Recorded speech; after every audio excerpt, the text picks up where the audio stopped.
in the shares.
Students mention your branch name before your name, नहीं तो फिर absent का मैसेज आ सकता है आपको।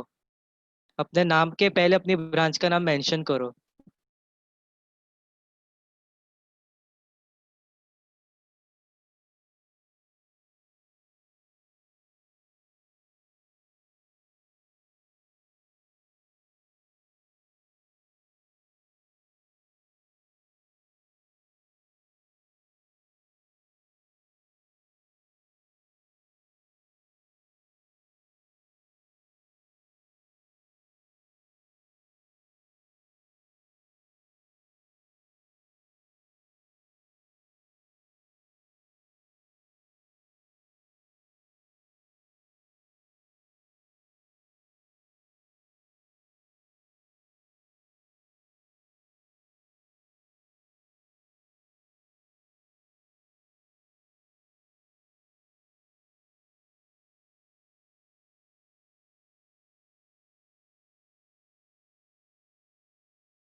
So let's start our today's session. Good morning, everyone.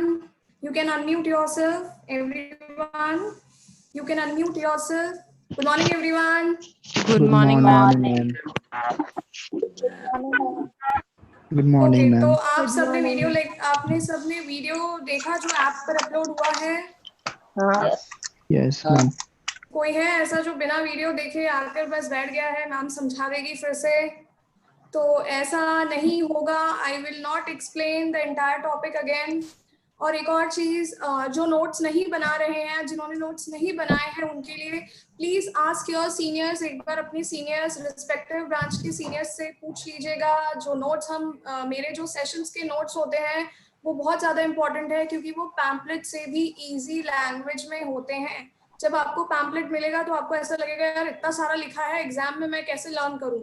तो जो मैं लिखवा रही हूँ या जो मैंने वीडियो में, जैसे for example basis of international trade के 2 पॉइंट्स थे, तो वही पॉइंट्स अगर जब आप पैम्पलेट में देखेंगे सॉरी, वही पॉइंट्स जब आप पैम्पलेट में देखेंगे तो आपको बहुत ही ज्यादा लॉन्ग दिखेंगे और लगेगा अरे इसमें लर्न क्या करूँ।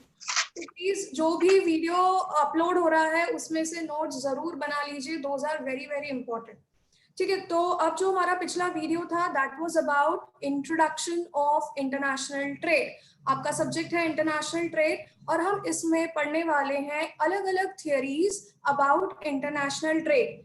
थियरीज आपको नेक्स्ट वीडियो में मिलेगी, पर जो पहला वीडियो था that was all about introduction. तो इंटरनेशनल ट्रेड क्या होता है, इंटरनेशनल ट्रेड का मतलब है क्या? Export and import of goods, services and capital. सिर्फ गुड्स ही मूव नहीं होते एक कंट्री से दूसरी कंट्री में, there is a movement of services as well as there is a movement of money, foreign exchange. Clear है? समझ में आया? तो इंटरनेशनल ट्रेड का मतलब क्या हो गया? Export and import of goods, services and capital. Is it clear? Understood? फिर फॉर्म्स ऑफ, अगर हम इंटरनेशनल ट्रेड देखेंगे तो फॉर्म्स में सबसे पहला फॉर्म था एक्सपोर्ट। आता है मतलब सबको एक्सपोर्ट का, हम गुड्स बेच रहे हैं बाहर और money is coming in the country. Import of goods में, इंपोर्ट में क्या होता है? We are buying goods and what money is going out of our country. Then there comes entrepot trade, third form जो था। एंट्रीपोर्ट ट्रेड का मतलब क्या होता है? किसी कंट्री से गुड्स इंपोर्ट करना, उसे अपनी कंट्री में स्टोर करना और फिर वही गुड्स दूसरी कंट्री को क्या कर देना? एक्सपोर्ट कर देना। जैसे कि करंट कंडीशन में चाइना से इंपोर्ट्स बैन है, पर जो भी इंडस्ट्रियल इंपोर्ट्स हो रहे हैं, इंडस्ट्रीज के लिए जो इंपोर्ट्स हो रहे हैं वो कैसे हो रहे हैं? चाइना से सामान जा रहा है दुबई, तो यानी Dubai is an entry port. Entry port यानी बीच का पोर्ट, जहां पर क्या हो रहा है? Dubai is importing goods from China and then exporting to India. तो जब हम गुड्स को इंपोर्ट करते हैं एक कंट्री से और उन्हें रखकर हम एक्सपोर्ट कर देते हैं दूसरी कंट्री को, वो कहलाता है एंट्री पोर्ट ट्रेड। नेक्स्ट आता है what is the reason of international trade? International trade हुआ क्यों, होता क्यों है? इसका सबसे पहला रीजन जो आंसर में आएगा वो है unequal distribution of natural resources. हर कंट्री के पास नेचुरल रिसोर्सेज इक्वल अमाउंट में प्रेजेंट नहीं होते। हमने देखा Saudi Arabia, Iraq, Iran, Kuwait, ये कंट्रीज के पास ऑयल रिसोर्सेज बहुत ज्यादा हैं, पर लंदन, यूके के पास इतने क्या नहीं है? एक second. Faisal, what is there to laugh? क्यों हंस रहे हो बेटा? क्या मजाक चल रहा है? हमसे भी जोक शेयर कर लो। Why are you laughing? Ma'am कुछ नहीं, ऐसे ही वो नोटिफिकेशन आया था उसमें, इसलिए। अच्छा, ओके। नहीं तो ऐसा कुछ है तो हमारे साथ शेयर कर लो, वी ऑल विल लाफ। अच्छा ठीक है, तो कहा थे हम? यस, सबसे पहला reason for international trade is unequal distribution of natural resources. हर कंट्री के पास नेचुरल रिसोर्सेज इक्वल अमाउंट में प्रेजेंट नहीं होते, तो उन्हें एक दूसरे पर डिपेंड होना पड़ता है in order to meet their needs. Is it clear? Understood? क्या मतलब हुआ unequal distribution of natural resources? Please raise hands. कौन बताएगा unequal distribution of natural resources? Come on, otherwise I will be asking randomly. हाँ yes, Pratap Nagar से वैष्णवी। हाँ yes, unmute yourself. हाँ unequal goods में सभी के पास इक्वल गुड्स की क्वांटिटी नहीं होती, तो एक दूसरे के पास इक्वल रिसोर्सेज की, हाँ इक्वल रिसोर्सेज नहीं है। सबके पास पेट्रोल नहीं है, सबके पास टेक्नोलॉजी इतनी एडवांस्ड नहीं है, इसलिए एक कंट्री को दूसरी कंट्री पर डिपेंड होना पड़ता है। For what? दीपा, कितनी नींद आ रही है बेटा? Yawning like anything? Deepa Dutt from Subhanpura. हाँ जी, चलो कहाँ थे? यस, तो कंट्रीज को एक दूसरे पर क्या होना पड़ता है? डिपेंड होना पड़ता है, because they do not have what? Equal amount of resources. Next आता है कंपैरेटिव कॉस्ट एडवांटेज। जो नेक्स्ट रीजन है जिसके कारण इंटरनेशनल ट्रेड पॉसिबल है, वो है कंपैरेटिव कॉस्ट एडवांटेज। अब ये कंपैरेटिव कॉस्ट एडवांटेज क्या होता है, इसे ध्यान से समझ लेना, क्योंकि आगे वाले टॉपिक में यही चीज को हमने अच्छे से एक्सप्लेन किया है या ये पूछा गया है बार बार एमसीक्यूज में। तो कंपैरेटिव कॉस्ट एडवांटेज का मतलब होता है जब एक कंट्री कोई product cheaper rate, cheaper cost में बना लेती है, वही चीज वो एक्सपोर्ट करती है। Once again, if a country can manufacture this pen at what? At lower rate, तो वो इसे ही क्या करेगी? एक्सपोर्ट करेगी। क्लियर? पर कोई कमोडिटी अगर हमारी कंट्री में चीपर रेट में नहीं बनता है, तो हम वो नहीं बनाएंगे और दूसरी कंट्री से क्या कर लेंगे, इंपोर्ट कर लेंगे।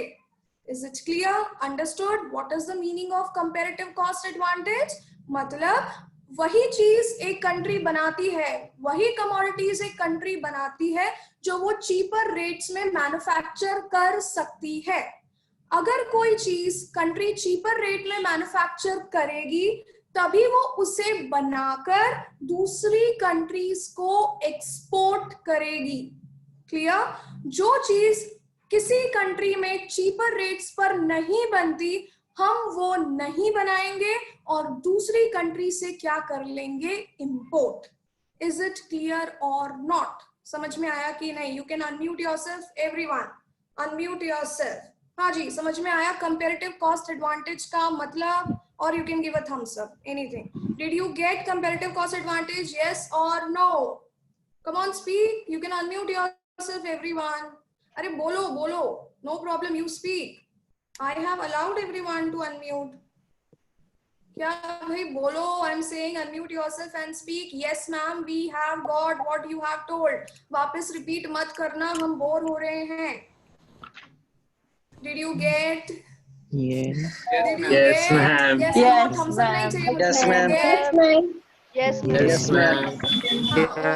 हाँ, अच्छा तो कौन? Yes, yes, okay. तो कौन बताएगा comparative cost advantage क्या होता है? Who is going to tell comparative cost advantage? सबको आ गया था?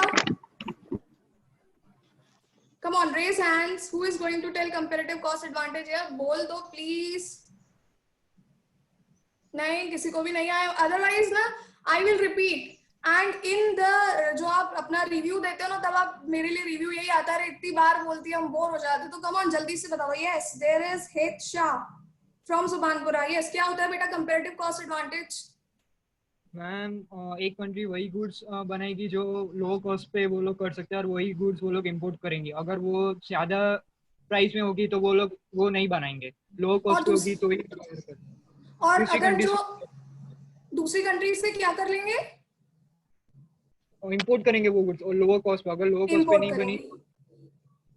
हाँ ठीक है, वेरी गुड, करेक्ट। तो कंपैरेटिव कॉस्ट एडवांटेज सबको समझ में आ गया है। नेक्स्ट टॉपिक जो था वो है कि प्राइस डिफरेंस क्यों होता है। अगर सेम कमोडिटी, ये पेन इंडिया में बन रहा है तो उसकी प्राइस अलग होगी, और यही पेन अगर चाइना में बना है तो उसकी प्राइस अलग होगी।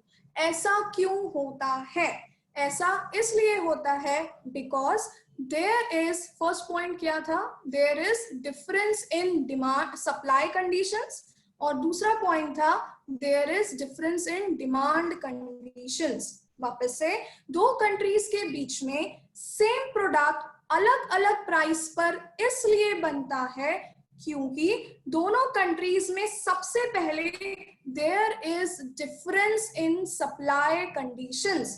सप्लाई कंडीशंस क्यों अलग अलग होती हैं देख लेते हैं। हमने देखा हर कंट्री के पास रिसोर्स अलग अलग है। जिसके पास इजीली अवेलेबल रिसोर्सेज होंगे वो ये कमोडिटी इजीली बना देगी और उसकी प्राइस क्या आएगी, कम आएगी।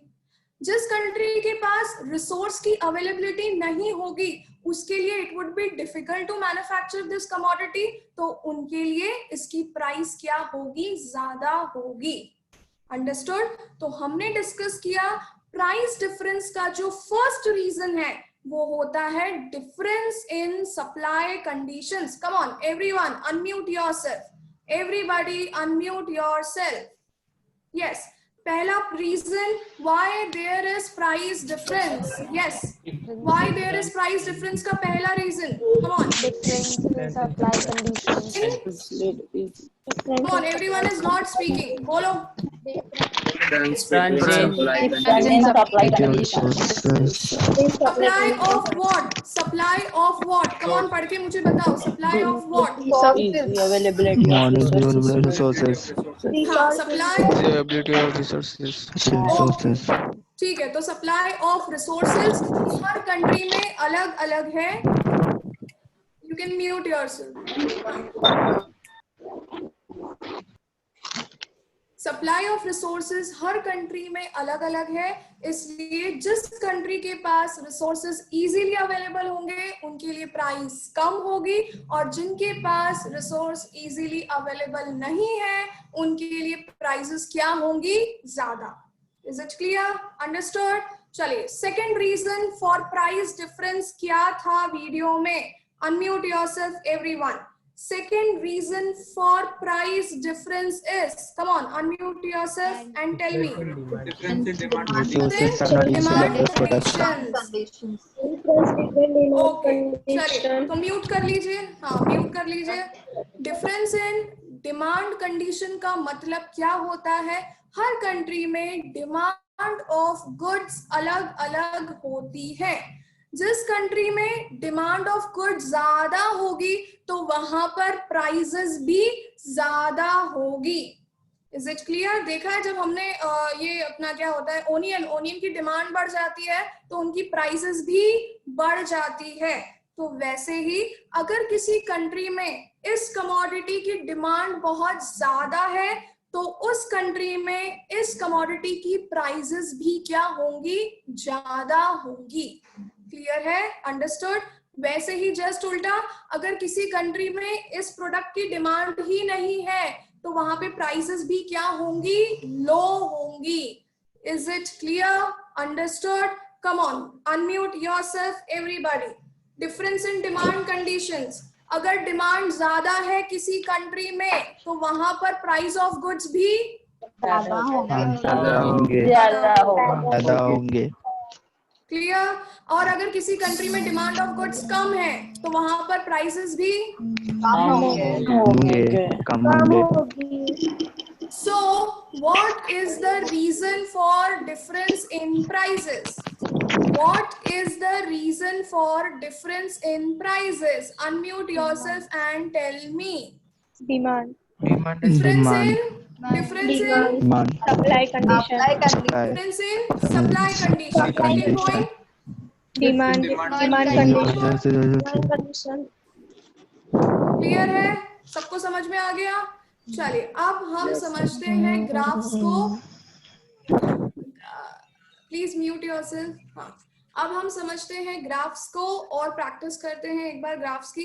प्लीज अगर है ना बोर्ड शेयर करते टाइम मेरे ग्राफ्स थोड़े टेढ़े मेढ़े बने तो please bear with me for today, ठीक है? चलिए तो I am sharing the screen, we will study. पहले तो हम इलास्टिक इन इलास्टिक के कॉन्सेप्ट्स को अच्छे से एक बार रिवाइज कर लेते हैं।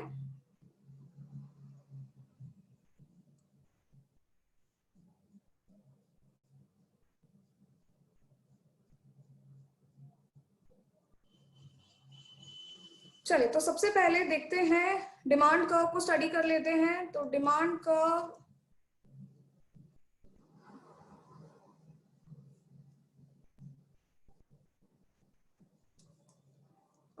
it's gone.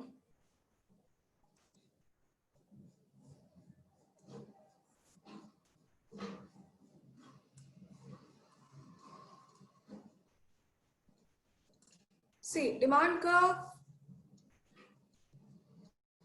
x axis, y axis, x axis पे शो होगा क्वांटिटी और y axis will show price, ठीक है? अब अगर डिमांड कर्व बनता ऐसा है flat, DD is the demand curve, this is comparatively flat, और अगर मैं एक और डिमांड कर्व बनाती हूँ जो comparatively steep है, इसे बोलते हैं फ्लैट कर्व, इसे बोलते हैं स्टीप कर्व। समझ में आया? You can unmute yourself and tell yes और नो। फ्लैट और स्टीप क्लियर है सबको? फ्लैट का मतलब होता है, हाँ फ्लैट का मतलब क्या होता है? Come on, very good, very good, क्या बात है, यस। तो फ्लैट कर्व अगर बनता है तो दैट इज इलास्टिक, और अगर स्टीप कर्व बनता है तो that is inelastic. Very good, okay. चलिए अब वैसे ही सप्लाई, तो डिमांड कर्व सबको क्लियर है ना? ऐसा बनता है downward sloping from left to right. अब आते हैं सप्लाई कर्व, देख लेते हैं सप्लाई कर्व कैसा बनेगा। इसका just opposite supply curve will be, अगर मैं फ्लैट बनाती हूँ that is which type of Elastic. Elastic. और अगर मैं इस कर्व को कैसा बनाती हूँ, स्टीप बनाती हूँ, स्टीप ये ज्यादा ही स्टीप हो गया, ऐसा स्टीप कर्व बनाती हूँ तो ये हो जाएगा क्या, Inelastic. Is it clear? समझ में आया? Yes, ma'am. Flat Yes. Curve will be Yes, elastic ma'am. और steep curve will be elastic. Yes, और जब हमारे ग्राफ जो थे होम कंट्री वाले और फॉरेन कंट्री वाले, उसमें क्या था, अगर डिमांड कर्व ऐसा बनता है तो दूसरी तरफ फॉरेन कंट्री के लिए डिमांड कर्व ऐसा बनेगा। क्यों ऐसा होता है? क्योंकि प्राइस लाइन हमने बीच में ली है। Identical demand. यस, नहीं आइडेंटिकल नहीं, पहले तो ये देखो डिमांड, यस मिरर इमेज, क्योंकि बच्चे पूछते मैडम डिमांड कर्व तो ऐसा होता है पर फॉरेन कंट्री के लिए आपने इसको ऐसा क्यों बना दिया? ये उल्टा इसलिए बना है क्योंकि मिरर में लेफ्ट हैंड राइट हैंड दिखता है तो जस्ट अपोजिट चीजें दिखेंगी मिरर के उस तरफ। समझ में आया? क्लियर है सबको? अंडरस्टूड? अरे क्या है, कौन कर रहा है? ठीक है, चलो ओके। तो अब आप लिखेंगे सबसे पहले तो क्वेश्चन जो एमसीक्यू में पूछा जाता है, फिर हम उसके हिसाब से ग्राफ प्रैक्टिस करेंगे। चलिए लिखिए,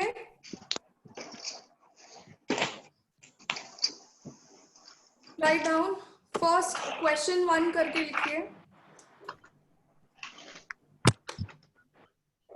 Identical, you can mute yourself. Identical demand conditions, identical demand conditions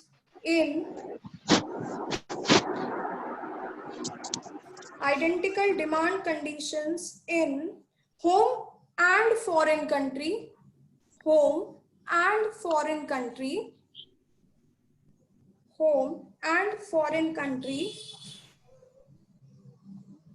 but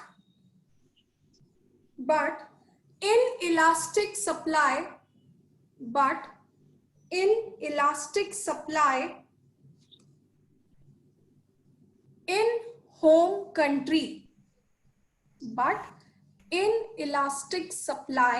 in home country, and elastic supply in foreign country, will result into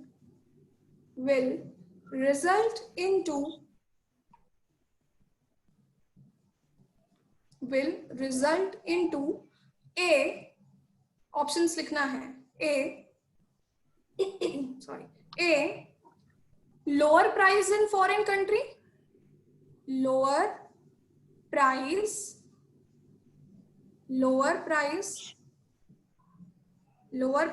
in foreign country. B, higher price in foreign country.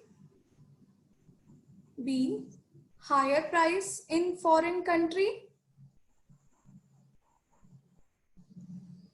C, lower price in home country. C, lower price in home country.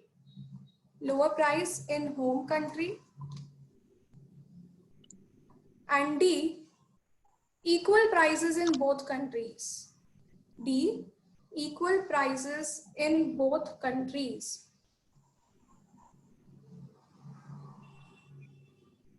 Equal price in both countries. चलिए, तो क्या बोला है एक बार question समझ लेते हैं। Identical demand conditions in home and foreign country. चलिए मेरे साथ बनाइए आइडेंटिटी। पहले तो प्राइस लाइन बना देते हैं बीचों बीच। प्लीज मेक विद, अगर एग्जाम में आता है अभी तो ठीक है रफ के लिए और ड्राइंग विद पेन, एग्जाम में please draw the diagrams with pencil only. चलिए तो अब ये होगी हमारी, this is our price line okay अब क्या बनाना है? आइडेंटिकल। सबसे पहले वो चीज बनाएंगे जो आइडेंटिकल है। आइडेंटिकल डिमांड कंडीशंस इन होम, यहाँ मैंने मार्क कर दिया है होम कंट्री, और इधर आ गई मेरी foreign country. Identical demand condition, demand curve कैसा होता है मुझे पता है, डिमांड कर्व ऐसा होता है। मैंने बना दिया डिमांड कर्व यहाँ पर। अब आइडेंटिकल बनाना है यानी सेम ऐसा ही मैंने बना दिया कहाँ पर? फॉरेन में। आइडेंटिकल डिमांड कर्व ऑपोजिट बनेगा, जहां से यहाँ पर एक्सिस पे टच होगा वहीं से स्टार्ट करके एंड। आइडेंटिकल सेम एक जैसा। अब क्या बोला है ध्यान से पढ़ते हैं। Yes it was but in elastic supply in home country. In elastic supply, home में आ गए।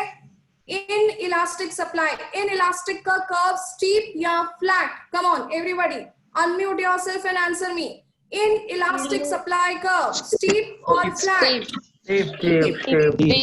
बना देते हैं स्टीप कर्व। स्टीप कर्व बनाएंगे तो स्टीप यानी ये हो गया हमारा स्टीप कर्व, सप्लाई स्टीप। अब जस्ट जहां पे एंड किए थे वहीं से चालू करना है, पर कैसी सप्लाई है? फॉरेन कंट्री में। फॉरेन कंट्री में इलास्टिक, इलास्टिक का कर्व वुड बी, इलास्टिक का कर्व वुड बी फ्लैट। तो फ्लैट कंपैरेटिवली देखो ये स्टीप है और ये फ्लैट है। किसी को कोई डाउट समझने में? No ma'am. चलो अब प्राइस से टच करके देखते हैं क्या आ रहा है। हमारी यहाँ पे प्राइस ये आई है, this is price of home country PH, और ये आई है price of foreign country PS। तो कौन सी प्राइस ज्यादा आई है जल्दी बता दो। हाँ, प्राइस ऑफ होम कंट्री ज्यादा है किससे? प्राइस ऑफ फॉरेन कंट्री से। चलिए ऑप्शन से चेक कीजिए, ऑप्शन से चेक कीजिए और मुझे बताइए which option do you feel correct? Lower price Foreign country. Foreign country.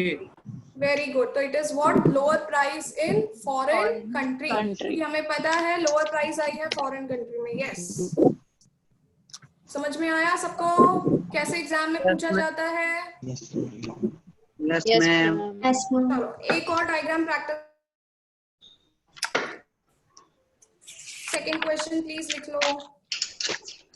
तब क्या होगा अब मैं बताती हूँ। देखो तुम लोग तो अभी 2 साल वैसे ही पढ़ चुके हो। जनरली ऐसा होता है कि पढ़ा तो सब देते हैं, पर जब MCQ का पैम्पलेट आता है तो ऐसा लगता है कि यार ये सब तो पढ़ा ही नहीं था, ये कहाँ से भलते क्वेश्चन पता नहीं कहाँ से उड़ के आ गए। तो इसलिए हम हर टॉपिक के बाद जो 2-3 क्वेश्चंस जो जनरली आते ही हैं वो प्रैक्टिस कर लेंगे टॉपिक के साथ ही। तो जब पैम्पलेट आएगा MCQ का तुम्हें ऐसा नहीं लगेगा कि यार ये क्या है, एकदम से कौन से क्वेश्चन है। ठीक है, तो चलिए सेकेंड भी एक और बार प्रैक्टिस कर लेते हैं। I have one more question तो था। यस सेम ही है तो identical.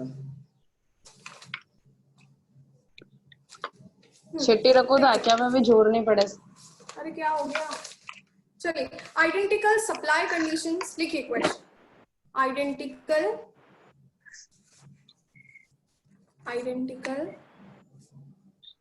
Supply conditions, identical supply conditions in home and foreign country, in home and foreign country, in home and foreign country, but in elastic demand, but in elastic demand, in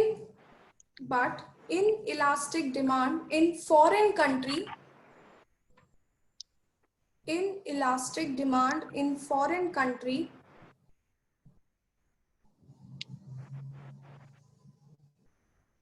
and elastic demand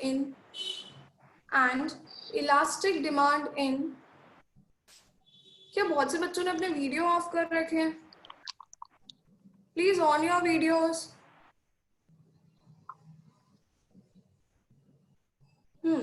And elastic demand in home country, लिख लिया ना?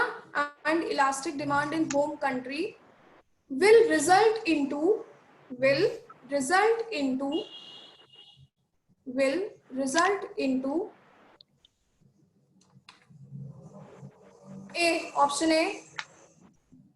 option A, lower price in foreign country. Option A, lower price in foreign country. Lower price in foreign country. B, higher price in foreign country. Higher price in foreign country. Higher price in foreign country. C, lower price in home country. C, lower price in home country. D, equal prices. D, equal prices.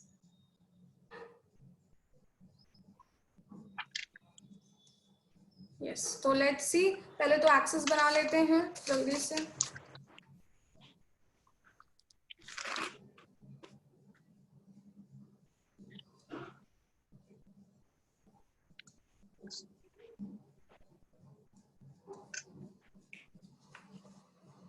Yes, अब क्या बोला है question को starting से पढ़ते हैं. Identical supply conditions. Identical तो जो चीज आइडेंटिकल होती है पहले तो हम वो बनाते हैं. सप्लाई कैसा होता है? ऐसा होता है, ऊपर दिख रहा है सबको, है ना?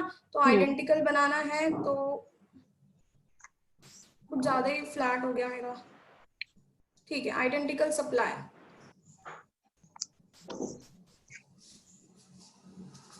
Identical supply conditions, but inelastic demand in foreign country.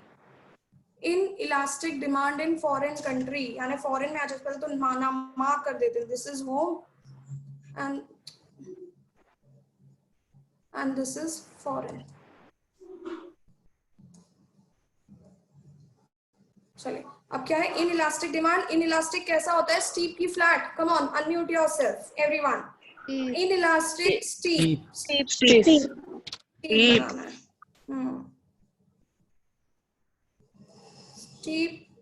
और यहाँ बनेगा इलास्टिक है तो यहाँ बनेगा फ्लैट. समझ में आया सबको?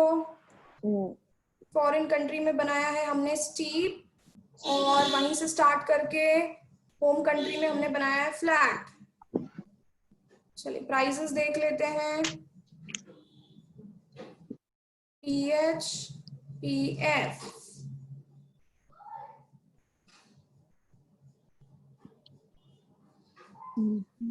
यस, तो ऑप्शन कौन सा सही है बताइए.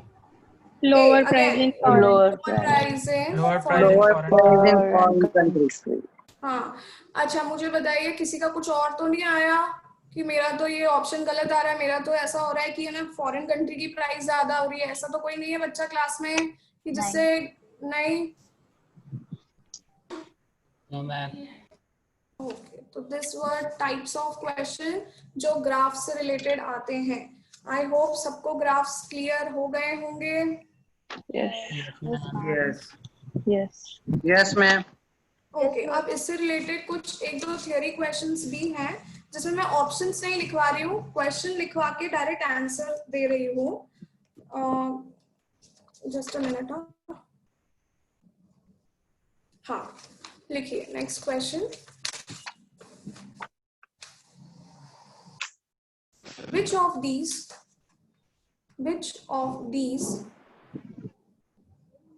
नहीं, अब इसमें तो ऑप्शन लिखना पड़ेगा ना. which of these हो गया तो sorry.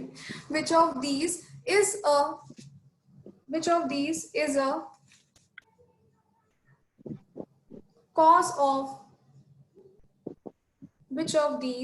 a cause of international trade. Which of these is a cause of international trade?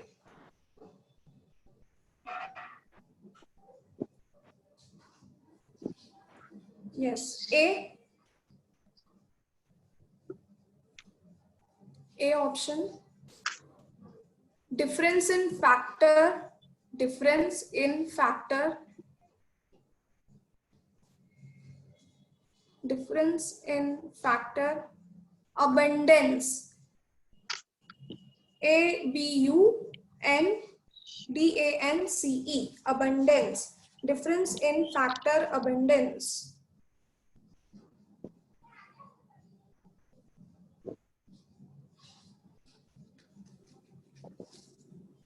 Second, difference in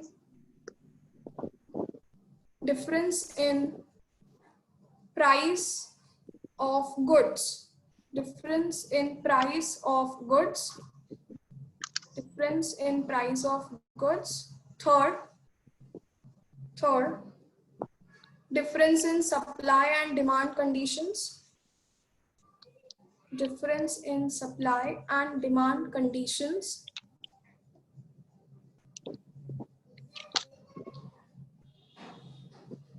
And fourth, all the above. All the above. Yes, answer बता दो. Supply and demand condition. Answer जो भी लगता है जिसको सही. अच्छा, difference in supply. और कोई है कोई दूसरे आंसर के साथ? All of above. All of Yes. above. हाँ, all of the above. क्यों all of the above? इसलिए yes, all of the above इसलिए क्योंकि क्या है, डिफरेंस इन फैक्टर अबंडेंस मतलब भाई difference in availability of resources. हर जगह रिसोर्सेज अलग अलग है, हर जगह डिमांड और सप्लाई अलग अलग है, इसलिए डिमांड और सप्लाई अलग है, इसलिए प्राइसेस अलग अलग है. तो तीनों ऑप्शंस करेक्ट है, तो answer would be all of the above. ठीक है, तो ये तो हो गए इस टॉपिक से जो फर्स्ट वीडियो है उससे रिलेटेड जो क्वेश्चंस आते हैं और इसका एक्सप्लेनेशन. ठीक है, अब जो सेकंड वीडियो आप देखेंगे, see that is going to be very boring, क्योंकि वो वीडियो मैंने बहुत जल्दी में बनाया है, तो उसमें आपको कुछ भी मैं इंटरेस्टिंग ऐसा फैक्ट या ऐसी इंटरेस्टिंग थोड़ा सा जूता है जापानी जैसा कुछ भी डाल नहीं पाई, क्योंकि I was not having time. ठीक है, तो ये वीडियो थोड़ा सा बोरिंग है, इसमें बियर कर लो. Next video I think something अच्छा कुछ लाने की कोशिश करूंगी. तो जो सेकंड वीडियो है उसके बारे में मैं थोड़ा सा बता देती हूँ. उसमें आप पढ़ेंगे first theory of international trade. International trade की जो पहली थ्योरी थी आप उसमें पढ़ेंगे, और उसको समझने के लिए कुछ एक टर्म है जिसका मतलब आपको पता होना चाहिए. लिखिए, एक एरो डालकर लिख लीजिए, autarky. Autarky spelling I am telling, AUTARKY.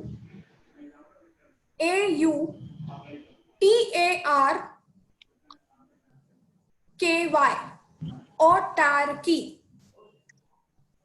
AUTARKY. इसका मीनिंग लिख लो तो वीडियो समझने में इजी रहेगा. Situation of no international trade. Situation of no international trade.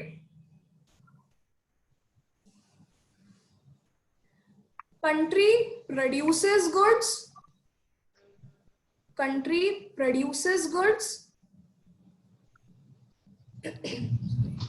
Country produces goods and consumes itself.